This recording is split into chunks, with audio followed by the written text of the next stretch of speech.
بسم الله الرحمن الرحيم وإذا رآك الذين كفروا إن يتخذونك إلا هزوا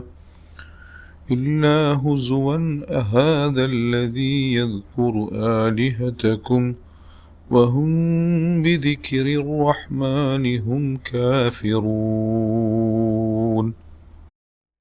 പരമകാരുണികനും കരുണാവാരിധിയുമായ അള്ളാഹുവിൻ്റെ നാമത്തിൽ. നിന്നെ കാണുമ്പോൾ പരിഹസിക്കലല്ലാതെ സത്യനിഷേധികൾക്ക് വേറെ പണിയൊന്നുമില്ല. അവർ പുച്ഛത്തോടെ പറയുന്നു, ഇവനാണോ നിങ്ങളുടെ ദൈവങ്ങളെ ചോദ്യം ചെയ്യുന്നവൻ? എന്നാൽ അവർ തന്നെയാണ് പരമകാരുണികനായ അള്ളാഹുവിൻ്റെ ഉത്ബോധനത്തെ നിഷേധിച്ചവർ. സൂറത്തുൽ അംബിയ ആയത്ത് നമ്പർ 36.